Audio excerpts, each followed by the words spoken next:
ఇప్పుడు మాట్లాడుతున్నటువంటిది మైకా నేనా? నేనే కదా. మరి మైక్ మాట్లాడుతుందంటే ఎలా ఉంటుంది? రాంగ్ కదా. అంటే నేను మైకును ఉపయోగించి మాట్లాడినట్లు ఈ శరీరాన్ని ఏదో ఒక అదృశ్యమైనటువంటి శక్తి, దాన్ని ప్రాణం అనొచ్చు, పంచభూతాలు అనొచ్చు, లేకపోతే సోల్ అనొచ్చు, లేకపోతే ఇంకా శివుడు అనొచ్చు, రాముడు అనొచ్చు, జీసస్ అనొచ్చు, అల్లా అనొచ్చు, ఏ పేరుతో అయినా పిలుచుకోవచ్చు, ఎలాంటిది లేదు. మరి ఏ పేరుతో అన్ని పేరుతో ఎలా పిలుస్తాం? ఇప్పుడు ఒక్క మనల్నే ఏమంటే ఎవరు పిలడం లేదా? నాన్న అని పిలడం లేదా? ఓ బిడ్డ అనేసి పిలడం లేదా? మామ అనడం లేదా? ఇంకోటి పిలడం లేదు. ఒక వ్యక్తినే పిలుస్తున్నారు కదా రకరకాలుగా.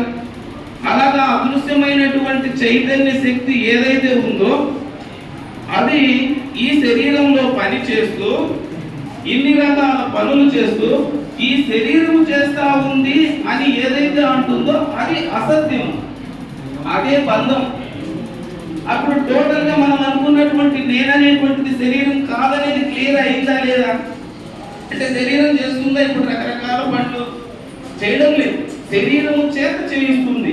ఆ శరీరము చేత ఏదైతే చేయిస్తుందో దానిని శరీరానికి ఆపాదించడం అనేటువంటిది అసత్యము, ఏదైతే చేస్తుందో దాన్ని గుర్తించడం అనేటువంటిది సత్యమైనటువంటిది.